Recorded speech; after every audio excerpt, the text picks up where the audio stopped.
Hello बच्चों, let's read the question. The question says the heat of solution of anhydrous CuSO4 is minus 15.9 kilocalorie and that of CuSO4.5H2O is 2.8 kilocalorie. Calculate the heat of hydration of CuSO4. तो हमें बताना है बच्चों कि CuSO4 का heat of hydration क्या होगा. So first of all हम लोग बात करते हैं की कॉन्सेप्ट. तो बेसिकली क्वेश्चन आया बच्चों हीट ऑफ हाइड्रेशन से. हीट ऑफ हाइड्रेशन एंड हमें हीट ऑफ सॉल्यूशन दे रखा है CuSO4 का. तो हम लोग इसका रिएक्शन लिख ले सबसे पहले.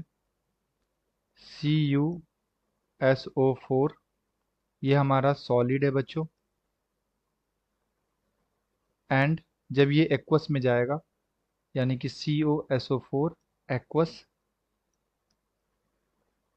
तो बेसिकली इसका जो इंथैल्पी है डेल H1 में बोलता हूँ इसे, ये हमें दे रखा है 15.9 किलो कैलोरी. तो हीट ऑफ सॉल्यूशन दे रखा है बच्चों इसका. एंड सेकेंड हमें दे रखा है CuSO4.5H2O का. तो ये हमारे पास फर्स्ट रिएक्शन है. सेकेंड रिएक्शन है हमारे पास CuSO4.5H2O, ये सॉलिड है हमारा एंड जब ये एक्वस में जाएगा तो CuSO4 aqueous and 5H2O and इसका जो इंथैल्पी है डेल H2 ये हमें दे रखा है बच्चों 2.8 kilo calorie. 2.8 kilo calorie and हमें कैलकुलेट करना है heat of hydration of CuSO4. तो इसका ये रिएक्शन होगा हमारे पास. CuSO4 सॉलिड है, इसमें वाटर हम लोग डालेंगे तो ये कन्वर्ट हो जाएगा CuSO4.5H2O सॉलिड. इसका हमें इंथैल्पी बताना है डेल H3 क्या होगा.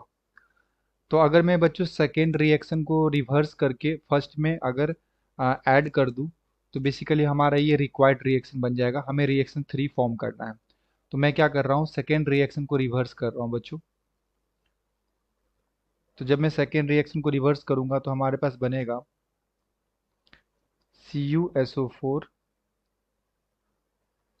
Aqueous plus 5H2O liquid gives CuSO4.5H2O solid. And हमारे पास फर्स्ट रिएक्शन क्या था बच्चों, फर्स्ट रिएक्शन है हमारे पास CuSO4 सॉलिड गिव्स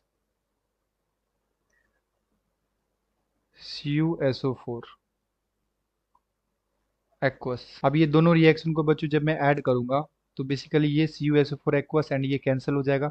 हमारे पास बनेगा CuSO4 solid plus 5H2O gives CuSO4.5H2O solid. And हमें यही रिएक्शन का क्या करना था बच्चों, फॉर्मेशन करना था. CuSO4 solid plus 5H2O gives CuSO4.5H2O solid. Okay, तो हम लोगों ने क्या किया बच्चों, डेल H3 हम लोग कैसे फाइंड करेंगे. तो बेसिकली सेकेंड रिएक्शन को हम लोगों ने रिवर्स किया एंड फर्स्ट में ऐड किया. So we can write del H1 plus del H2.